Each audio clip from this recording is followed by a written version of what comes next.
Hi everyone, hope you're doing well from wherever you're watching this channel, depending on your time zone.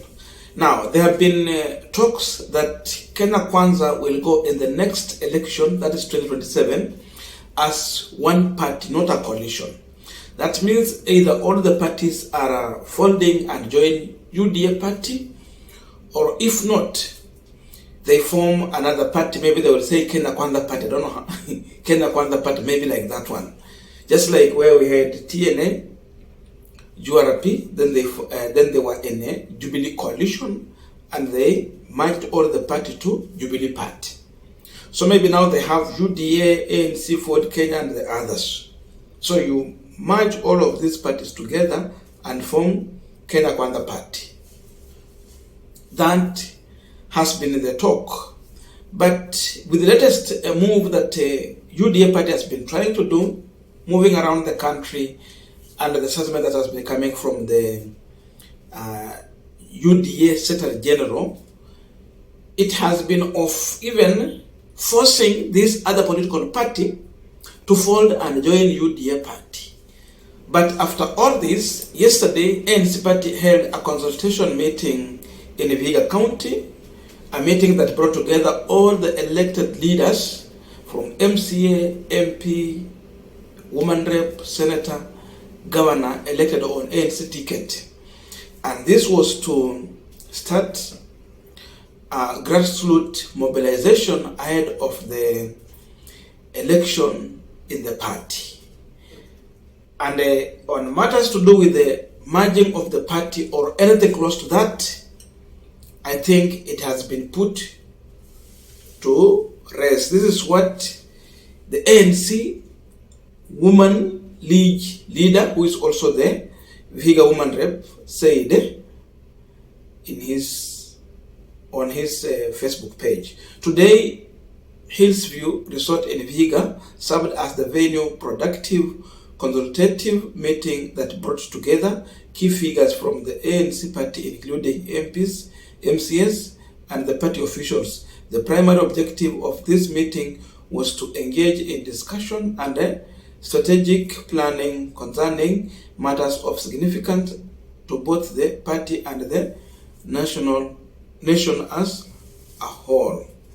First of all, I wanted to listen to the ANC Secretary General, Omboko Milemba. Then from here, I will take you to the speech from Cleophas Malala in reaction to this to tell you, indeed, there could be a huge fight in Kenya Kwanza. Hakuna kitu kama hiyo, my friend. ANC haitajikunja ama haita fall up ama haitatolewa. Itakuwa iko na ipo na itakuwepo. Sababu hii ndio msingi yetu, lakini tutakuwa marafiki wema sana wale marafiki zetu wengine ambao tuko nao katika Kenya Kwanza, wakiwemo UDA pamoja na Ford Kenya na zingine. Yes. A combination of the two models, Parliament and county assemblies. And this is part of our progressive track record of meeting all the organs of the party. That we have already met with the Money Council, we have met with the Bureau. Recently, last week, we did meet with the organs of the party that are professionals and are in charge with running the party, and today we are meeting the elected members. The main purpose of this meeting is to strategize again on how to increase on recruitment, to take the party to the ground level, that's mashinani level itself, and to organize for the primaries for the party countrywide, so that we have elections going on in all our counties and grassroots elections. Now, after Omboko Milemba, who is the ANC Secretary General, confirming that ANC party is not going to merge with anything, ANC party is not going to dissolve, it is here to stay in the next election. This is the reaction from UDA Party Secretary General Cleophas Malala. Sitaki kutaja jina, lakini kuna Chama hapa mnajua, party leader ni clan moja, Secretary General clan moja, woman leader clan moja. Sasa biashara gani hiyo mnadanganyana ati mnaweza kuwa president? Mnadanganya ati mnaweza kuwa president. Mmetoka tu hapo, mmetoka tu kwa kina party leader ni pale, kwa kina woman leader ni pale, kwa kina secretary general ni pale. ati mtaka kukua rais wa Jamhuri ya Kenya. Ninyi watu wa Vihiga. Now we are continuing this particular discussion, but just a quick request for those who are watching and you have not subscribed, please consider subscribing to our channel. Subscribers, I must say thank you so much, and again to all our viewers, please give this video a thumbs up. Thank you so much, and back to this discussion.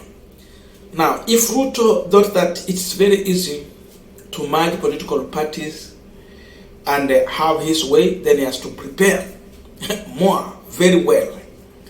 In fact, many people view William Ruto as a man want to take Kenya into a one-party state, forcing parties to come together and have its way.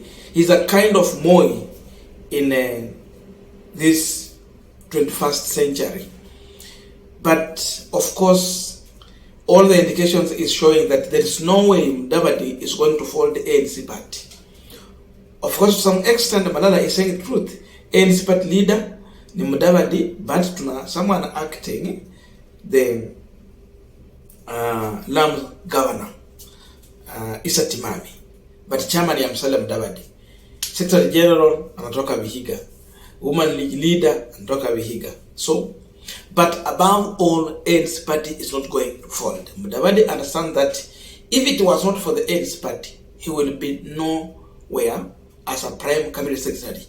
That party is the one that made him to be who he is today. Same thing to Wetangula. Ford Kenya cannot fold. You remove Ford Kenya from Wetangula is nothing. He cannot allow that to happen. So with all this, there is clear indication, and of course, which is also good. We cannot go to one party state. We better have those parties existing. And this is one of the lessons ANC and Ford Kenya have to learn when they are working with William Ruto. The day they worked with Raila Odinga, he allowed multi-party democracy to thrive even in the coalition. ANC grew very big. They were large in numbers. Kutoka kwa MCS, ukuja kwa members of parliament. Ford Kenya, it was huge in numbers compared to what they are as of now. So Raila allowed democracy to thrive and he supported. But William Ruto is here to finish multi-party democracy. And that's why he's fighting ANC and Ford Kenya. So with all this, we are seeing clear message from Mudavadi and Wetangula. ANC is not going to fold. And this is now staging a new war in Western region politics. If Ruto thought that he's going to manage Western region politics, then you stage a war using Malala to fight ANC and Ford Kenya. How do you win Western region votes? You can't win the popular vote. Because then before you go out to face off ODM and DAPK party, and by then DAPK is coming, na vile nakwambia mambo ya democracy thriving, ona vile DAPK imegrow chini ya uongozi wa Eugene Wamalwa akiwa kwa ile hema la Raila Odinga. It's doing well, more than even ANC and Ford Kenya. So with that move, it means before Ruto face Raila and DAPK, he has to face Mudavadi and Wetangula. That is ANC and Ford Kenya. With this war, it then tells you that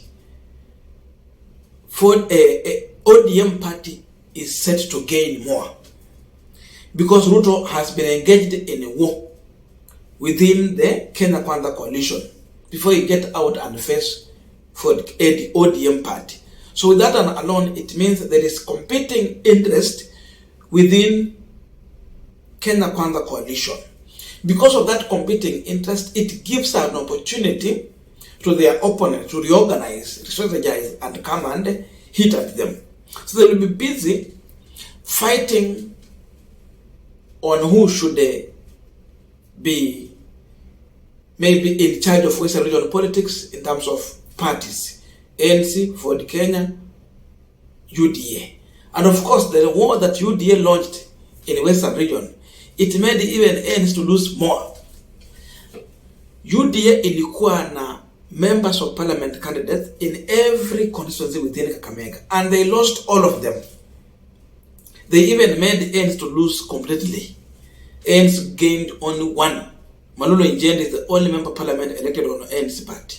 The rest, the ODM, apart from Peter Selassie, who is a DAPK party member. So without learning from the previous, they are already here staging this. So the reaction from Malala tells you really how he's pissed off with the ANC plan to resurrect itself, to strategize and start grassroots mobilization. They are not happy. So with all this, it tells you that indeed Ruto has a plan, but this plan is going to flop. He's heading nowhere with this plan to mine the party. So the message is very clear from ANC party, and the reaction from Malala tells you really their very plan and how it is coming down. So this is the emerging news from Western region as far as the Kenya Kwanza politics is concerned. I don't know your views, but let us meet in the comment section to continue this conversation. Thank you and see you in our next video.